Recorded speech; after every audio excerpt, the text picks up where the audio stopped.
Bienvenue dans le podcast de l'éveil des consciences qui tend vers une meilleure connaissance de soi, des autres et de l'environnement. Je suis Evelyne Danglo et chaque mercredi, je vous partagerai des échanges inspirants avec des personnes animées par leur transformation et leurs projets. Bonjour aux consciences qui s'éveillent et merci de nous écouter sur la chaîne de podcast de l'éveil des consciences. Bonjour Gaëlle. Bonjour Evelyne. Alors aujourd'hui, je suis ravie aussi de te revoir, Gaëlle, pour notre deuxième podcast dans l'éveil des consciences. Donc Gaëlle, je vais te présenter comme une femme inspirante qui a aussi des multicasquettes, qui a plein de compétences dans différents domaines, que ce soit la sophrologie, la méditation, le journalisme, la danse. Donc c'est pour ça que je dis que tu es une femme inspirante. Mais attention, aujourd'hui, je voudrais vraiment me concentrer sur ta casquette d'auteur où je voudrais aussi présenter aux internautes ton dernier ouvrage qui s'intitule Et si l'on faisait un pas de côté aux éditions Le Duc, d'après le TED Danser sa vie. D'ailleurs, je recommande à toutes les personnes qui ne l'ont pas regardé de le regarder. Alors, dans ce livre, tu résumes l'histoire de ton parcours, un parcours qui est inspirant, qui est aussi atypique, je dirais, où tu as mille et une vies dans une vie, et oui, c'est possible. Donc, tu donnes envie aussi aux personnes qui le lisent de croire en leurs rêves, et même les plus fous. Donc, ça, c'est quand même incroyable. Donc, merci pour ce partage. Avec beaucoup d'humilité, tu témoignes en expliquant d'ailleurs, tu cites, « Je ne suis ni une influenceuse de poids, ni une célébrité, je suis juste moi, Gaëlle, une femme de 40 ans, une maman, une passionnée, une citoyenne engagée, pétrie de défauts et d'imperfections. » Donc déjà, merci pour cette sincérité. Qu'est-ce qui t'a inspiré pour l'écriture de cet ouvrage, Gaëlle? Alors, il y a eu plusieurs choses, mais j'ai fait donc comme tu l'as dit, et d'ailleurs merci de le préciser, merci de me réinviter à nouveau. J'avais pris beaucoup de plaisir à échanger avec toi, donc je tenais à te le redire à nouveau. J'ai donné une conférence TEDx en 2019 qui s'intitule Danser sa vie, qui était, je pense, les prémices de cet ouvrage-là. Et ce que j'avais bien aimé, donc on m'avait proposé de faire cette conférence, je suis pas sûre que je me serais lancée comme ça, c'était que le format du TEDx est court et vise en fait à partir d'une histoire personnelle, vibrante, donc authentique. Ça me parle toujours énormément, pour allumer des lumières en face. Et Hmm. ça, j'ai lu un jour une phrase de Perla Servan-Schreiber qui disait, en fait, on est au plus juste quand on est au cœur du soi, et c'est là qu'on peut inspirer. Et je me suis dit, bah voilà, je vais aller encore plus loin et je vais partir de mon expérience qui ne sera qu'un prétexte en fait. Hein. C'est pas une autobiographie, c'est beaucoup plus vaste que ça pour inspirer d'autres. Parce que si moi j'ai pu le faire, pourquoi les autres ne pourraient pas le faire en fait? Waouh, merci. C'est super. Vraiment, j'ai plein de questions à te poser aussi. Dans ton ouvrage, tu commences par parler de l'enfance. Alors, ça Oui. m'a interpellée.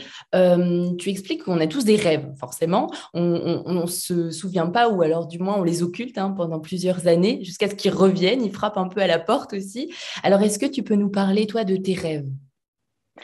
Alors, je suis venue au rêve d'enfant parce que je crois alors ça, et ça, c'est vraiment validé dans mes accompagnements. Hein. C'est vrai que je donne beaucoup dans ce livre d'outils pratiques. Hein. C'est comme, voilà ce qui a marché pour moi. C'est pas une méthode parce que je pense qu'on est tous différents, mais c'est vraiment quelque chose de concret à mettre en place parce qu'on peut rêver sa vie pendant très longtemps sans rien mettre en place. Et c'est quelque chose contre quoi je me bats parce qu'en fait, des fois, il suffit pas grand-chose, d'un petit pas de côté. Je crois que dans les rêves d'enfants, il y a des choses essentielles puisque on n'est pas encore formaté voilà, on n'a pas encore ni la société. Alors c'est les parents, c'est le début, mais tout est ouvert. On a une espèce d'insouciance comme ça et d'intuition qui est déjà là. Alors bien sûr, souvent ça peut être les rêves d'enfants comme je vais être astronaute. Je vous dis pas qu'ici Hmm. maintenant il faut devenir astronaute, mais il faut toujours s'interroger sur qu'est-ce qui a pu à un moment donné, nous attirer là-dedans. L'aventure, voilà, le partage, la découverte. Il y a toujours des choses très, très précieuses là-dedans. Donc, effectivement, moi, j'avais des rêves d'enfant. Je voulais être une danseuse. Enfin, je voulais être une prof de danse. Ah. Et je me rends compte que là-dedans, c'était la pédagogie qui m'intéressait beaucoup. Et au final, c'est ce que j'incarne, enfin, ce que j'essaie d'incarner ici et maintenant aujourd'hui. C'était le mouvement, donc des choses qui bougent, de se réinventer, la créativité, l'imagination. Hmm. Donc, en fait, il y avait déjà des choses qui ont pu s'actualiser et qui me faisaient profondément vibrer. Donc, j'invite vraiment les personnes qui nous écoutent à se poser la question, quand j'étais enfant, qu'est-ce qui me faisait kiffer, qu'est-ce que j'aimais faire, qu'est-ce que je voulais être en fait et incarner. Mm. Waouh. Et aussi, tu expliques hein, vraiment que les personnes qui renoncent à ce que réellement, ce qui les anime, ça a forcément une conséquence. Alors, qu'est-ce qui t'a amené aussi à tirer cette conclusion? Et aussi, quelles sont les conséquences que ça pourrait engendrer sur ces personnes? Alors, si on part du principe qu'on a tous une place, une mission de vie, une mission d'âme, hein, après on l'appelle un peu comme on veut, moi je suis assez convaincue de ça. Quand on n'est pas complètement aligné, hein, on parle beaucoup de l'alignement aussi, je pense que le corps nous le fait sentir. Donc, soit on va être un peu stressé, un peu se sentir pas vraiment à ma place. Il y a beaucoup de gens qui disent ça, je ne suis pas à ma place. Moi, j'ai énormément de gens qui viennent me voir et qui commencent comme ça les séances. Et je pense que le corps le sait et nous le fait savoir, hein. Il est Mm. formidablement intelligent. C'est peut-être nous qui n'avons pas appris à le comprendre, en fait, à le saisir. Mm. Et donc, bah, comment c'est venu? C'est venu aussi, bah, moi, ma propre place, c'est-à-dire que j'étais voilà, dans une thèse à la Sorbonne, j'ai fait Hippocagne, Cagne, enfin un parcours Mm. dit brillant, mais j'y mets toutes les guillemets parce que je veux pas du tout, il n'est pas au-dessus d'un autre parcours, hein, Mm. bien au contraire. Mais je sentais quand même que c'était, enfin, la question que je me posais, c'était, et après ça, c'est quoi la suite? Mm. Je vais enseigner, je vais passer mon agrég, et c'est ce qu'on attend de moi. Est-ce que j'ai Mm. vraiment envie de ça? Mais en fait, non, j'avais pas envie de ça. Ce qui reste difficile, c'est après d'acter la décision que, OK, on va faire autrement, passer à l'action. Mais je crois qu'on le sait tous, plus ou moins, au fond de soi. On a cette intuition, cette intelligence à l'intérieur de nous, qui sait très bien. Oui, mais c'est vrai qu'il faut oser, c'est ça, passer le pas, c'est quand même, c'est pas facile de se dire entre la tête pensante et puis l'objet ou l'image sociétale ou les parents qui voudraient qu'on soit ci, ça, c'est vrai qu'il faut quand même se débarrasser de pas mal de choses. Oui, c'est pas que les parents en plus, hein, parce qu'on résume souvent ça à ça. C'est pas, ça peut être aussi les professeurs. Enfin, moi, j'avais un professeur que j'adorais, dont je parle dans le livre, pour qui j'ai énormément de respect, qui continue à m'inspirer aujourd'hui, mais qui a été assez déçu bah, au moment où je lui ai dit, bah, en fait, non, je passerai pas l'agrégation, je vais devenir intermittente du spectacle, je vais travailler avec les danseurs. C'est vrai que ça demande une certaine affirmation. Je ne sais pas si c'est de la confiance, parce que je ne me vois pas vraiment comme étant quelqu'un qui a beaucoup de confiance en Mm. elle, hein. Je pense que c'est ce travail, Oui. mais c'est d'acter aux yeux du monde que vous faites le premier pas vers ce qui est juste pour vous. Après, ça ne peut avoir que des conséquences positives, je crois. Quand on est profondément aligné avec qui on est, on vibre quelque chose qui est OK et qui inspire, je crois vraiment. Mais le plus dur, c'est de se mettre au diapason, quoi. C'est ça. Mm. Mais une fois que c'est parti, comme toi, bah après, ça va. On va dire qu'il y a plein de Ah mais ça sensibilités, s'arrête il y a beaucoup de jamais, choses. ça s'arrête jamais. Ouais. Après, le chemin continue toujours. Tu vois, je souriais quand tu commençais à présenter le podcast parce que tu dis on va parler de ta posture d'auteur. Et effectivement, Oui, aujourd'hui, tout à fait. je suis en train d'affirmer complètement cette posture-là qui, il y a 2 ans, n'était pas aussi importante parce elle était là, mais pas au premier plan. Donc en fait, je continue à passer ma vie à me remettre en question, à me réaligner. En fait, c'est jamais, je crois que c'est jamais terminé, en fait. Et c'est ça qui est beau, Oui, c'est vivant, ça danse. c'est le chemin en fait qui fait que tu t'enrichis de chaque expérience et tu continues d'évoluer. Mais il n'y a pas de C'est fin en ça. soi. C'est un peu ça. Bon, bah Ouais. ça. Non, je crois pas. Alors, c'est pareil, dans ton ouvrage, tu parles des blessures d'enfance et de l'importance d'en prendre conscience pour s'en libérer. Tu cites d'ailleurs les 5 blessures qui empêchent d'être soi de Lise Bourbeau. Est-ce que tu peux nous en parler?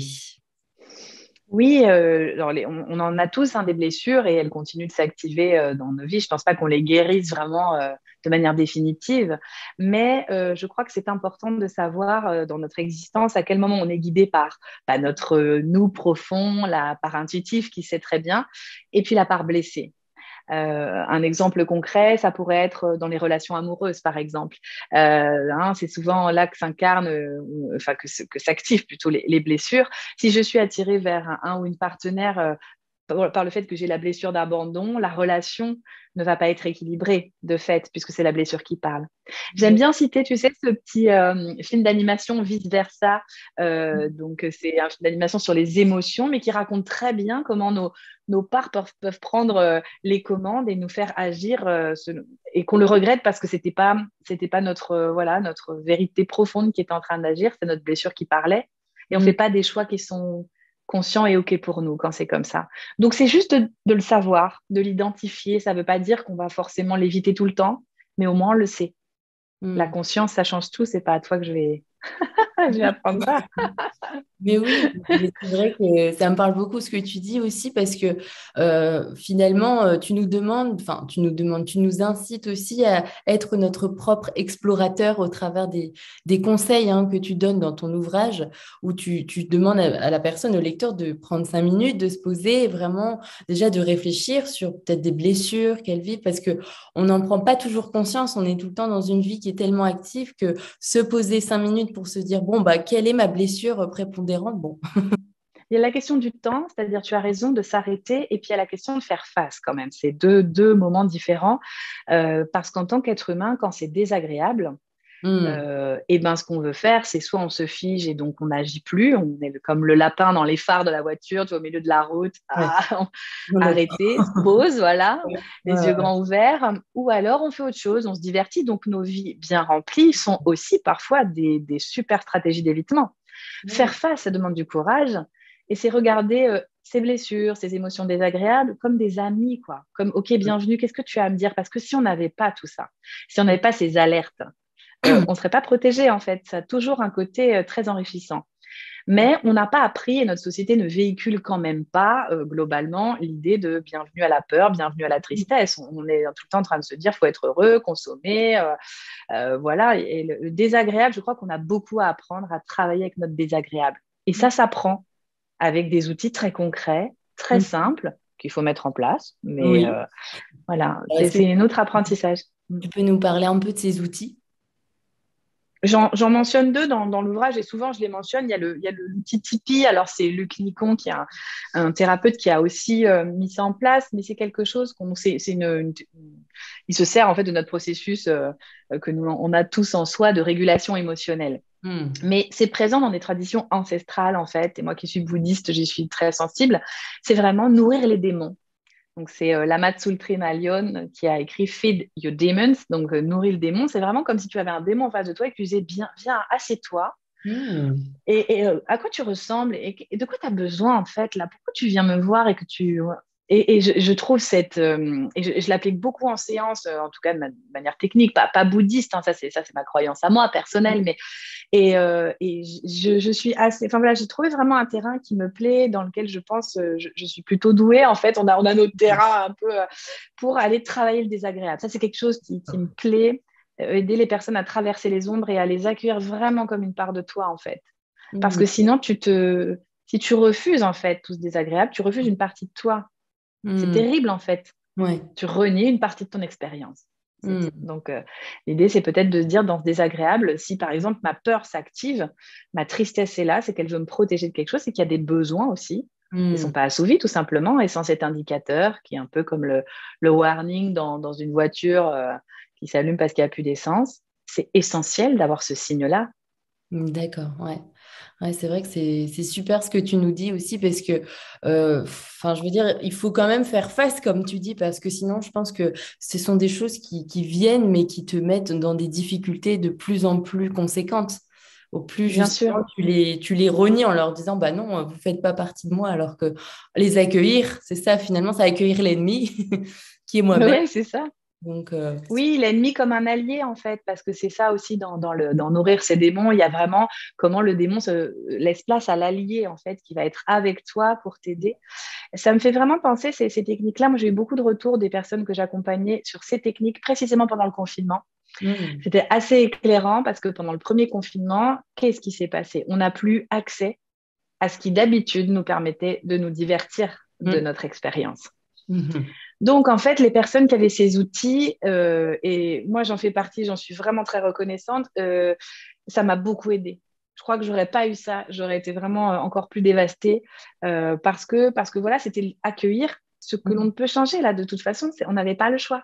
Ouais. Donc, je crois que c'est essentiel, en tout cas, de travailler avec le désagréable, et ouais, c'est un travail que j'ai vraiment envie d'approfondir dans les années à venir, ça c'est sûr. De transmettre davantage sur ça. Tu parles aussi dans ton livre où tu parles des systèmes de croyances, hein. Tu dis que toutes les expériences de l'enfance contribuent à constituer notre système de croyances. Quelle est l'importance justement d'en prendre conscience? Alors c'est vrai que à des moments dans la vie où on se sent bloqué, un peu comme le cheval qui saute pas l'obstacle, tu sais. Souvent, c'est très intéressant de voir ce qui se passe dans nos pensées, les petits pop-up, les pensées automatiques qui viennent comme ça, qui se présentent sans même que tu aies décidé, qui sont la petite voix, voilà, à l'intérieur, on peut donner plein de noms. Parce que en fait, ça va donner beaucoup d'informations sur qu'est-ce qui se met à l'œuvre comme croyance et surtout comme croyance limitante. En fait, on a tous des croyances sur le monde. Personne ne voit la réalité de la même façon. Ce sont nos visions du monde. Quand c'est aidant, quand il n'y a pas de problème, bon, bah, s'en occuper, c'est pas une nécessité. Mais par contre, quand ça bloque, là, ça devient intéressant de se dire quel est le système là qui se met en place. D'accord. Je te donne un exemple très concret. Si tu es une parce que ça, je l'ai eu beaucoup en séance, alors voilà, j'en profite. Si tu es une femme qui veut passer le permis et que ta croyance, c'est ouais, mais les femmes ne savent pas conduire, qui est une croyance engrammée Ouais. pas mal par la société. Politique, Voilà, ça dit en passant. malheureusement. Ouais, je l'entends des fois. C'est ça, t'auras beau être la meilleure conductrice du monde, tu vas pas avoir ton permis ou tu vas pas pouvoir conduire parce qu'il y a ça qui tourne. Et donc, tu vois, ça montre à quel point ça entrave nos actions, ça entrave nos projets. Donc, c'est hyper important de s'en occuper, surtout quand ça n'est plus valable pour nous, parce qu'une croyance, elle a pu être aidante pendant tout un moment de ta vie. Oui. Moi, par exemple, j'ai été élevée, j'aime beaucoup ma grand-mère, j'en parle beaucoup dans le livre. Elle me disait toujours marche ou crève. Quand j'allais faire de la randonnée avec elle et que je chouinais parce que je voulais plus marcher, elle me disait marche ou crève. Ça a fait de moi une guerrière. Bah oui. Voilà. Clairement. Donc, Super. bon, et je suis très contente d'avoir cette guerrière en moi parce que sans cette guerrière-là, je ne pense pas que j'aurais pu avoir un parcours comme celui-ci. Par contre, à l'âge de 40 ans, même un peu avant, là, je me dis, est-ce que c'est vraiment vrai pour moi ce marche ou crève? Je trouve ça très violent dans la personne que je suis devenue maintenant. Et voilà. Et donc là, il faut que je remplace par autre chose. Du coup, j'ai plus à cœur maintenant, à 40 ans, d'aller toucher ma vulnérabilité que ma part guerrière qui s'est suffisamment exprimée, tu vois. Donc, on change en permanence de système, de croyances et c'est très bien de se poser ces questions. Mais alors, comment ces croyances, justement, tu vas les engrammer dans ton corps, dans ton cerveau? Comment ça se passe? Parce que tout est lié, corps-esprit est lié, donc la façon dont je pense, elle va rejaillir sur la façon dont j'agis. Si je pense que je ne sais pas conduire, alors mon corps ne va pas savoir le faire. Si par exemple, je me dis, mais de toute façon, tu n'y arriveras jamais, je vais prendre le comportement de la personne qui échoue. Parce qu'il faut savoir aussi que même si une croyance a été limitante, inconfortable, donc pendant des années, ça a pu être notre zone de confort parce que c'est ce qu'on connaît. C'est ça qui est compliqué, c'est que la zone de confort peut être inconfortable. La nature ayant horreur du vide, si je veux changer un mode de fonctionnement, il faut que je trouve quelque chose par quoi remplacer. D'accord. Donc, il va falloir que je trouve un autre mode, en fait, et que je l'expérimente dans mon corps. Tu vois, Et l'inverse, c'est vrai, c'est beaucoup comme ça qu'on travaille en sophrologie, c'est-à-dire que bien sûr que nos pensées ont une action sur notre corps, mais l'inverse est vrai aussi. Par exemple, si je sens que la posture de confiance pour moi, c'est beaucoup plus une posture verticale, une posture tendue vers le ciel, le simple fait de me redresser va déjà changer mon état de pensée. Moi, j'aime travailler dans ce sens-là. Plus que comme la méthode Coué, si tu veux, qui a plein d'avantages, mais je pense à ses limites selon moi, ça n'engage que moi. Mais le corps ne ment jamais. Donc, un état de corps peut transformer un état d'esprit aussi. Ça, c'est très puissant. Super. Alors aussi, Gaëlle, enfin, il y a plein de sujets, il y a plein de choses qui viennent aussi de manière intuitive. Je vais essayer de garder cette trame déjà dans un premier temps, puis on va se laisser bercer. Tu as accompagné plein de danseurs, des chorégraphes, des compagnies. Tu dis aussi avoir été dans l'ombre pendant plusieurs années. C'est quelque chose qui m'a beaucoup touchée vraiment quand j'ai lu ça. Je me suis dit, waouh, mais quel courage. Enfin, tu l'as fait pendant des années. Et tu l'expliques aussi avec une grande honnêteté. Qu'est-ce que tu as tiré justement comme leçon de ces expériences? Alors, j'étais dans l'ombre, mais c'était pas problématique. C'est-à-dire, je veux dire, c'était mon travail d'être dans l'ombre, d'être chargée de production, de diffusion.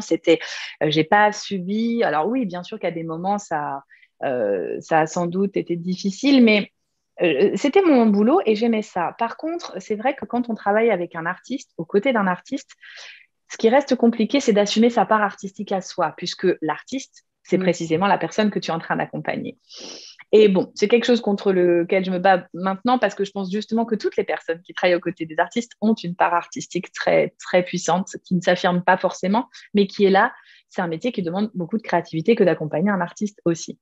Donc, ce que ça m'a apporté, c'est aussi à ce moment-là précis, c'était ma place en fait. Et qu'après, il se trouve que ça l'est moins devenu, quoi. Voilà. Mais c'est pas une question de frustration parce que peut-être que c'est compris comme ça, mais c'est pas vraiment mon intention. C'est-à-dire, je n'étais pas frustrée d'être dans l'ombre. Oui. Non, c'est juste que je me disais, je peux être dans l'ombre, mais c'est pas pour ça que je dois taire ma part artistique. Et quand Voilà. j'ai commencé même à l'assumer avec les personnes, les artistes auprès desquels j'ai travaillé, c'est juste qu'on a changé de façon de s'accompagner l'un et l'autre, du coup. Euh, mais ça a changé juste la modalité du binôme, mais pas la qualité de notre Mhm. relation. Voilà. Après, je pense qu'il fallait quand même que je passe par là pour faire un premier pas dans le milieu de la danse, même si en fait, j'ai jamais arrêté de danser. Ouais, J'ai été reçue dans une émission où ils pensaient que c'était un changement radical, mais c'est pas du tout un changement radical. Ce ne sont d'accord. que des étapes. La danse est vraiment un fil rouge dans toute mon existence, mais la danse sous toutes ses formes, quoi. Je sais pas si ça répond à ta question.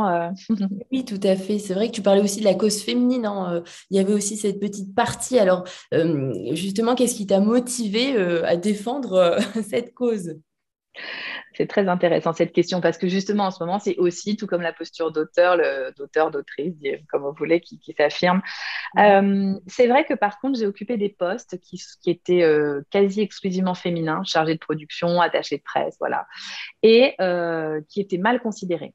Mal considérés parce que par moment, bah, si le spectacle marche, ça va pas être grâce à toi. S'il marche pas, ça va être à cause de toi. Pas D'accord. toujours, hein, mais Oui, dans la donc majeure voilà, dans la majeure partie, et ça m'a toujours profondément gonflé parce que moi, je suis sur le collectif, je travaille en partie. co-construction, donc très vite, j'ai aussi arrêté d'entretenir ce type de relation parce que pour moi, c'était pas OK. Et j'ai par la suite d'ailleurs accompagné beaucoup de femmes chargées de diffusion sur la posture la posture, juste la posture. Mhm. Parce que je me disais, il y a aussi une partie de moi qui accepte ça. Hein.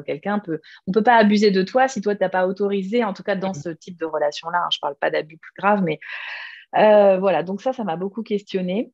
Et puis, la question de la femme et les revenus, bah, au moment où on s'est rencontrés aussi, toi et moi, je sortais donc mon premier livre. Il y a un journaliste qui m'a dit, ça fait quoi d'être une femme qui écrit sur la méditation? Et sur le coup, j'ai pas du tout compris cette question. Je n'ai pas compris pourquoi on me posait cette question. Et puis, en fait, j'y ai réfléchi. Ça m'a vraiment fait un espèce de déclic qu'effectivement, dans les ouvrages généralistes sur la méditation, Mhm. il n'y a quasiment pas de femmes. Il y a des gens incroyables, hein, comme Christophe André, Fabrice Midal, pour qui j'ai beaucoup Ouais. d'admiration, mais il se trouve que ce sont des hommes, tout le temps. La méditation est plutôt réservée, enfin, les livres sur la méditation écrits par les femmes vont plutôt être la méditation pour les enfants. Mhm. Et là, si tu veux, c'est devenu presque pas un étendard, parce que je ne le revendique pas comme ça non plus, mais je me suis dit, bah ouais, moi, je suis une femme qui écrit sur la méditation. Mhm. Voilà. Après, en ce moment, je contacte des choses, je vais un peu plus loin aussi dans mes outils, dans mon intuition. Je m'intéresse beaucoup au féminin sacré. Donc, Ouais. forcément, ça teinte aussi mes échanges, mes relations et ma façon d'exercer, ma façon de revendiquer d'être une femme, c'est sûr. Mhm. Surtout que les femmes auteurs sont moins visibles que les hommes dans les salons, tout ça. Bon, mais ça, c'est à l'image de la société dans plein d'autres contexte, quoi. Donc Et- comme je suis visible, j'en profite pour, pour revendiquer ça. mais justement, je me posais la question, pourquoi juste les hommes se concentrer sur ce sujet de la méditation? Alors, c'est sans doute pas que, hein, il doit y avoir des exceptions, mais c'est vrai que quand même, quand je me balade en librairie, ça me fait toujours, je me dis quand même, c'est incroyable ça. Je sais pas, je sais pas est-ce qu'en tant que femme, on se sent nous-mêmes moins légitimes à faire ça? Je sais pas. En tout cas, il se trouve que ce sont des hommes sur la méditation généraliste qui ont un peu pignon sur rue quand même, c'est toujours le cas. Je saurais pas expliquer, je pense qu'il y a une explication, Oui, mais après, après, mais à chercher, pourquoi pas? Je me je renseignerai. pense que c'est sur les croyances limitantes. Effectivement, peut-être on se pose aussi beaucoup plus de questions là-dessus sur la légitimité en tant que femme. Là, je termine un ouvrage qui sortira à l'automne justement sur le trop penser. Enfin, je peux pas en dire encore beaucoup, mais c'est vraiment là-dessus. Il est prouvé que le fait de trop penser touche davantage les femmes que les hommes. Donc peut-être qu'on passe moins facilement à l'action sur ce genre de projet. Je ne sais pas. Il y a peut-être ça qui est à l'œuvre. C'est hyper intéressant. Bon, on se renseignera. Alors aussi, tu donnes pas mal d'outils donc dans ton livre où tu parles aussi de libération émotionnelle, donc où tu expliques que ça passe par le corps. Alors, est-ce que tu peux nous en parler déjà? Eh ben, c'est un peu tout ce que je disais sur le Tipeee ou sur nourrir ses démons, en fait. Mhm. Euh, Nous avons tous un processus de régulation émotionnelle à l'intérieur de nous. C'est-à-dire qu'une émotion ou une sensation, alors je vais le faire avec des gestes, mais les personnes ne vont pas nous voir, mais je vais essayer d'expliquer ce que je suis en train de faire avec mes mains, parce que je suis très, très, Ok. très gestuelle, ce côté danseuse. Toutes nos émotions font comme une espèce de vague et puis redescendent. Donc il y a un moment où, par exemple, si tu es en colère, bah, ça monte, ça monte, ça monte, ça monte, tu es au taquet de la colère, au climax, à tout en haut, et puis tu redescends, et après, et ben, ça s'apaise. Ça, Mhm. c'est le trajet d'une émotion. Emotion, c'est le mouvement. Mhm. Il se trouve que ce qui entretient notre émotion au taquet, ça va être nos pensées, c'est-à-dire ressasser, ruminer, revenir sur l'événement. Mais une émotion en elle-même, elle Mhm. fait comme un souffle, comme cette vague, et elle s'épuise d'elle-même. Ça, c'est comme ça que ça fonctionne. Nous, quand ça nous arrive, les choses désagréables, la vague monte, monte, monte, monte, monte, mais on ne va pas jusqu'en haut parce qu'on l'interrompt, parce que c'est Mhm. désagréable. Ouais. Parce qu'en fait, notre cerveau reptilien se dit pas désagréable, lui, il se dit c'est dangereux. Donc, Dangereux. arrêtons ça tout de suite. Voilà. D'accord. Donc, en séance, j'accompagne énormément les gens à justement aller sentir la vague tout en haut, tout en haut, jusqu'à ce que ça redescende pour qu'ils comprennent dans le corps, et pas Ouais. seulement intellectuellement, mais dans le corps que voilà, il y a ça et c'est passé. Une fois qu'on a compris incorporer ça, on comprend qu'une émotion est transitoire. Mhm. Certes, ça va faire une vague, elle va nous soulever, mais si tu refuses la vague, c'est comme le surfeur, tu vois. Tu vas te la prendre en pleine poire, comme on dit, alors que tu surfes tranquillement dessus, sur ta planche, Mhm. et tu vas. Voilà. Et ça, c'est hyper puissant. Et il se trouve que ces émotions désagréables, alors ça, Luc Nicon le dit très bien avec la méthode Tipeee, hein, ce processus n'excède rarement les 90 secondes à 2 minutes. C'est D'accord. court quand même. Mais C'est oui. désagréable, Mhm. c'est pas dangereux. Et c'est rapide. Et donc, ça, c'est souvent des révélations. Alors, Luc Nicon a montré dans des études qu'il a pu mener, lui, que si tu veux, quand cette vague se met en place dans ton corps, il y a au moins deux feux qui s'allument. Par exemple, si je suis en peur, en panique, bah, je vais peut-être avoir ma respiration qui va être beaucoup plus rapide et puis je vais peut-être avoir la gorge un peu serrée. Voilà, deux feux, ça c'est important, deux endroits et hop, tu fais monter la vague. Donc, par exemple, c'est comme si tu avais un petit bouton, tu mets le volume de plus en plus fort. Alors, si ça gratte, ça va gratter de plus en plus. Si ça serre, ça va se serrer de plus en Mhm. plus. Et tu vas jusqu'à épuisement. Et là, a priori, ça ne se reproduira plus jamais comme ça à l'avenir. Ça ne veut pas dire que l'émotion ne va pas se reproduire, mais de cette façon-là, le corps, il a intégré que c'est bon, c'est traité. C'est Mhm. formidable, nos compétences. Oh. On oublie toutes les compétences dont on dispose. Il faut absolument redonner confiance aux Mhm. personnes. On a tout ça à l'intérieur.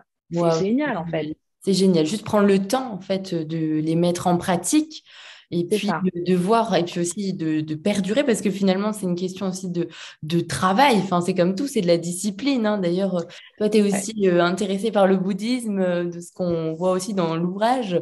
Tu en parles aussi beaucoup de tout ça, mais effectivement, on se rend bien compte qu'il faut aussi être discipliné pour réussir à avoir des résultats dans n'importe Alors, quel domaine, tout n'importe à quel fait, tout moment de à notre fait. vie, quoi.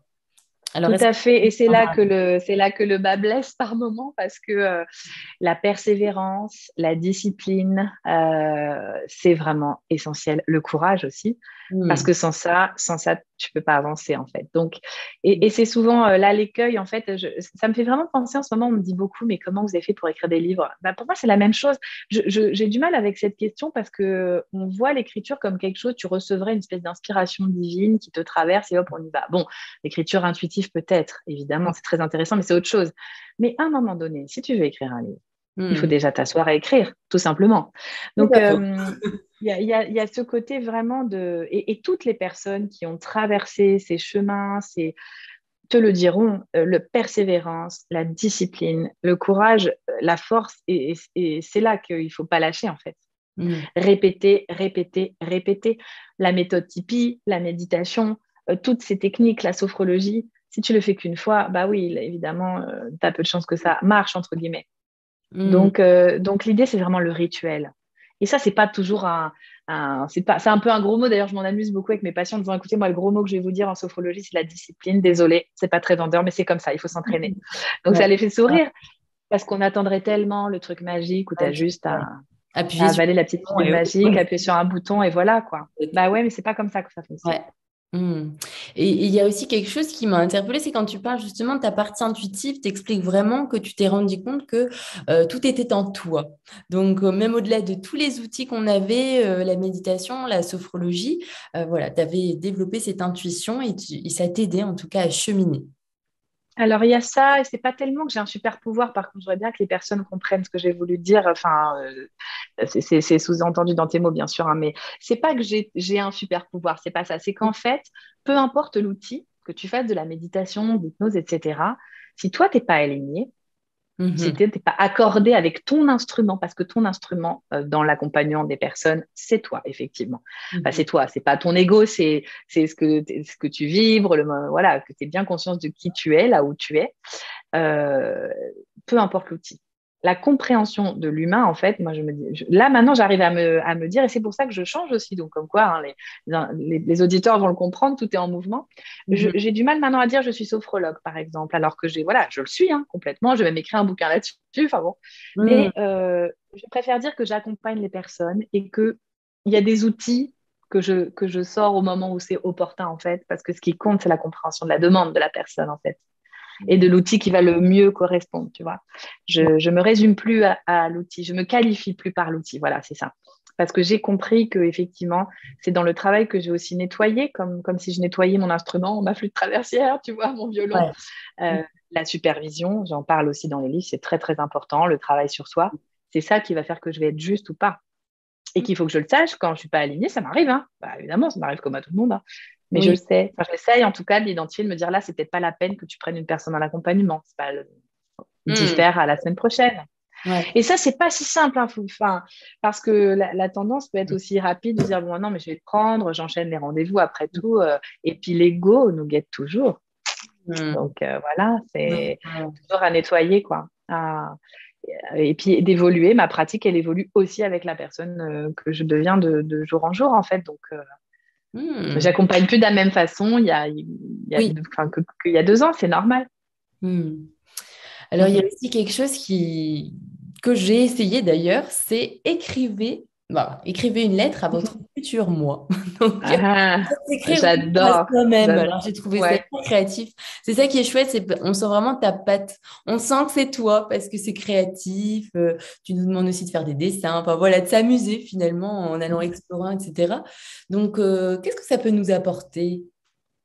Alors, la lettre au moi futur, c'est quelque chose que j'ai découvert par une collègue quand je venais de terminer la formation de coach. Elle m'a proposé d'expérimenter cet outil parce que tous les outils, et ça, c'est très, très important, j'ai tout expérimenté à titre personnel et D'accord. avec des personnes. C'est-à-dire que enfin voilà, j'ai un retour d'expérience sur le fait que ça peut potentiellement fonctionner quand même. C'est de s'écrire une lettre à toi dans un an. Alors, ce que je fais en accompagnement général, c'est que je demande à la personne d'écrire la lettre et c'est moi qui la garde et que je lui poste un an après. Mhm. En lui demandant juste de m'écrire son adresse sur un post-it pour pas qu'elle reconnaisse sa propre écriture. Donc, c'est moi qui note l'adresse. Et puis, donc bon, j'ai des tonnes de rappels dans mon agenda de lettres que je dois envoyer à des personnes. C'est marrant. Et c'est de te projeter, par exemple, d'écrire à la Evelyne dans un an ce que tu aurais accompli. Voilà, donc chère Evelyne, bah, tu as passé cette année formidable, tu as mis au point, tu as eu plein d'épisodes de podcast, tu as fait évoluer ton Mhm. concept.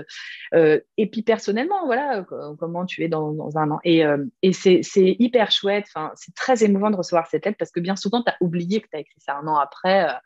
Et le fait de le revoir, il y a des choses qui peuvent être assez bluffantes sur ce que tu as réellement effectué, en fait. Ouais, ouais, ouais. Parce que C'est... tu l'as acté par une lettre. Moi, je suis quand même j'aime beaucoup l'outil de l'écriture, écriture vraiment manuscrite, quoi. Pour moi, c'est vachement important parce que ça fige les choses, ça les fait sortir de toi, et c'est comme si tu prenais déjà un rendez-vous avec toi et Ah ouais, une c'est ça. décision, une promesse, quoi. Ouais. C'est magique. Cet outil est magnifique et en tout cas, j'ai des beaux retours émouvants de personnes que je vois des fois plus parce qu'un an après, on a arrêté l'accompagnement, hein, mais ouais, Mais c'est c'est génial beau. parce que je l'avais déjà fait en fait dans le cadre de la méditation MBSR. J'avais fait une Ah, formation. super. Et en fait, justement, la formatrice nous avait demandé de répondre à des questions, donc elle avait écrite. Et puis ensuite, Mm. on a reçu la lettre un an après. Et c'est vrai que ça fait drôle parce que même l'écriture, on la reconnaît pas. Enfin, on se rend compte que tout Ouais, c'est est en ça. évolution. Et puis, comme tu Ouais. dis aussi, voilà, faire comment dire ça, se rendre compte finalement de ce qu'on a pu établir ou non. Et c'est vachement Bien sûr. gratifiant aussi de se le dire à soi, bah Mm. tiens, tu as quand même avancé, tu as été régulière. Bon, après, il y a encore Mm. à travailler, hein, parce que méditer tous les matins à 6 heures, bon, je l'ai peut-être pas fait pendant un an, mais Ouais, après, bon, bah, pour la méditation, parce que tu parles de ça, attention, les objectifs qu'on se donne, il faut que ce soit raisonnable aussi, hein. L'idée, c'est la régularité, en fait, hein. C'est pas parce que vous n'avez pas besoin d'un quart d'heure de pratique par jour. Si déjà il y a 3 minutes consacrées à ça, c'est déjà énorme. C'est déjà envoyer le signe que vous êtes en chemin. Le pas de côté, c'est le petit pas aussi, hein. C'est vraiment ça, quoi. Il y a... Mais voilà, c'est des pratiques. Alors en plus, j'ai découvert donc en écrivant le livre que sur Internet, on pouvait s'envoyer une lettre par mail en plus. Donc voilà, c'est génial. Tu peux programmer. Voilà, ça, j'avais pas du tout connaissance quand j'ai pratiqué cet outil. Donc c'est super. On a quand même des moyens qui peuvent nous aider à le faire. génial. C'est top. Super. Mm. Alors, il y avait aussi, tu donnais un conseil, c'était de méditer devant une œuvre d'art. Alors, est-ce que tu peux nous en parler? Comment est-ce qu'on va finir un peu sur ce conseil? Comment faire? Alors, j'ai parlé de ça parce que j'ai eu la chance il y a une grande partie qui est consacrée à Saint-Denis dans mon ouvrage où j'ai pu expérimenter vraiment un certain nombre de choses au niveau professionnel, aussi personnel et citoyen. Et j'ai créé ce qu'on appelle les slow visites avec une médiatrice culturelle, donc qui est vraiment de comment la méditation peut nous aider à percevoir davantage l'œuvre d'art. On a beaucoup dit, bah oui, mais l'art, c'est pas fait pour tout le monde, faut comprendre. Non, il n'y a rien à comprendre. Des fois, il faut simplement ressentir. Donc, le support de l'œuvre d'art, il peut être intéressant parce que il y a déjà tout ce qui est sensoriel dans une œuvre d'art. On peut regarder les formes, les couleurs, vraiment comme si on méditait sur un objet, donc avec toute notre attention. Mhm. Et souvent, ce qui est très très intéressant, c'est qu'on est au plus près de la démarche de l'artiste. On a été complètement bluffés, nous aussi, avec cette médiatrice culturelle qui, elle, connaît vraiment parfaitement les œuvres, mais Mhm. par ce biais-là, avait encore d'autres champs, d'autres axes de découverte. Donc, ce qu'on peut faire, c'est prendre un tableau qui nous plaît, par exemple, Mhm. et l'observer un peu sous toutes les coutures, quoi. C'est-à-dire, voilà, là, si je m'éloigne, qu'est-ce que je vois? Puis si je me rapproche, est-ce qu'il y a des touches de couleurs particulières, une texture? On est vraiment dans quelque chose d'extrêmement sensoriel tout de suite. Qu'est-ce que ça m'inspire? Est-ce que je ressens des choses quand je suis face à cette œuvre d'art? Du rejet, au contraire, quelque chose qui me plaît beaucoup? S'il y avait une musicalité, si je devais sentir les odeurs, si j'imaginais toucher l'œuvre d'art, ce qu'on n'a pas le droit de faire dans les musées. Mais avec notre conscience, on peut le faire. La conscience est illimitée, on peut complètement imaginer qu'on touche. Voilà, donc c'est quelque chose que j'invite à faire parce que même dans les musées, on peut être vraiment victime de la consommation et de quelque chose qui va très vite. Donc Mhm. consommer le musée puis au final rien voir, ou Ouais, alors prendre le temps d'être complètement en présence de deux, trois œuvres, qui est à mon sens plus intéressant. super. Donc, c'est quelque chose que tu expérimentes? Oui, bah, tu vois, demain, Non. j'ai un colloque justement à la Ok. Sorbonne. Là-dessus, je suis invitée dans un colloque pour présenter ce dispositif-là avec cette médiatrice culturelle parce que bah, le musée commence aussi à s'intéresser à tout ça, au bien-être dans le musée. Ce sont des lieux d'inspiration, les musées, à la fois artistiques. On y croise beaucoup d'intuitions aussi, les intuitions des arts et des artistes, quoi, tu vois. Donc, ouais, c'est quelque chose de très intéressant et puis qui mêle aussi mes palettes, hein. C'est pas venu par hasard. Moi, j'aime mêler l'art, la pleine présence, le corps, la respiration, Mhm. évidemment. Super. Alors, est-ce que tu voudrais peut-être nous dire une dernière chose pour les personnes qui vont lire ton livre ou qu'est-ce que tu Bah, j'ai as envie de leur dire, c'est un peu comme ça que j'avais terminé mon TEDx, mais j'adore répéter ça. En fait, je crois que la question qui sauve, ou en tout cas qui me semble très importante, c'est de vous demander dans une situation, quelle qu'elle soit, surtout si vous vous sentez coincé, ou qu'est-ce qui dépend de moi, en fait? Qu'est-ce qui Hmm. dépend de vous? Parce que souvent on accuse l'extérieur, ce qu'on ne peut pas changer. Donc, bien sûr, on peut déplorer plein de choses, même dans notre réalité actuelle, il y a plein de choses qui sont très préoccupante, mais toujours se dire que même dans le contexte le plus fermé, il y a Mhm. toujours quelque chose qui dépend de soi. Et là, on commence à ouvrir une petite fenêtre. Qu'est-ce Hmm. que vous pouvez déclencher comme premier pas qui montre que vous êtes en route pour autre chose? Hmm. Et les, les petits fleuves font les grandes rivières, c'est ça qu'on dit. C'est les Ouais. petits pas, les petits Oui, les pas qui petits. comptent, quoi. Ouais, ok. Donc les petits pas et puis ensuite on avance tout doucement mais sûrement. En confiance. Voilà, c'est ça, exactement. Ouais, Super. c'est ça, petit à petit. Enfin, disons que vous découragez pas, il y a toujours moyen de s'y mettre. Il n'y a pas un temps où il y a une date de péremption au changement, quoi. C'est Hmm. pas foutu, voilà. C'est Ouais, pas foutu. Ici, maintenant, on peut tout changer. On peut d'accord. toujours rebattre les cartes. C'est Super. hyper important. C'est hyper inspirant. Oh, c'est génial de finir sur ça, c'est c'est encourageant. Merci Gaëlle. Merci beaucoup à toi, Evelyne, de cette invitation. En plus, c'est Vraiment. coloré, hein. Vraiment, ça te correspond quand même par rapport aux couleurs orange, rose, violet. Je trouve ça sympa. Ouais, puis j'ai la chance d'avoir une merveilleuse préface. Enfin, j'ai deux parents pour pour Hmm. ce livre. Il y a d'un côté Caroline Carlson, qui est quand même une grande chorégraphe et qui m'a fait une préface formidable, très touchante, très intuitive, très spirituelle. Enfin, je ne pouvais pas rêver mieux pour ma préface. Et puis, il y a Grand Corps Malade aussi qui m'a Waouh. prêté un texte parce que c'est quelqu'un d'important sur mon chemin à Saint-Denis, enfin, qui représente aussi plein de choses, avec une merveilleuse chanson qui s'appelle Chemin de traverse. Génial. Je vous invite à l'écouter, elle est formidable. Super. Alors, où est-ce qu'on peut trouver ton livre? Un peu partout, je pense. Partout, ouais, je crois qu'il est Les partout et il librairies. est pas mal exposé en ce moment. Je suis très chanceuse. Ouais, super. Ouais, et un peu partout. Et surtout, ben, tenez-moi au courant. J'adore recevoir des commentaires de lecteurs, de savoir aussi ce qui a fonctionné dans les outils, ce que vous avez mis en place. C'est aussi pour ça que j'écris ce livre. C'est pour vous, en fait. Donc, Génial. voilà, c'est chouette. Bah, merci beaucoup, Gaëlle, pour ton partage. Merci Merci énormément. beaucoup, Evelyne. Merci du temps que tu consacres à ce podcast. Très important aussi. Très inspirant. Merci. C'est toujours un plaisir de laisser justement les personnes exprimer librement leurs plumes, qui elles sont. Et justement, comme tu disais, c'est l'éveil des consciences. Tu en parles aussi dans ton livre. Et ça, je trouvais ça génial. Je me suis dit, waouh. Ah, Ouais, donc tant mieux. ça vibre. En tout cas, on peut dire que le corps a vibré. Donc, c'est qu'il s'est passé Ah, quelque chose. super, tant Super. mieux. Et comme C'est disait chouette. Gaëlle, n'hésitez pas vraiment à commenter cette vidéo, à nous dire vos ressentis, vos pratiques, qu'est-ce que vous avez mis en place. Donc, on sera ravis de lire tous les commentaires. Merci à tous, passez une excellente journée. Merci beaucoup. À bientôt. Merci. Au revoir. Si vous avez aimé ce podcast, n'hésitez pas à mettre 5 étoiles sur Apple Podcast ou votre plateforme d'écoute préférée. Abonnez-vous sur le compte Instagram L'éveil des consciences podcast pour suivre les prochains invités et surtout abonnez-vous afin de suivre toutes les actualités. Merci et à bientôt.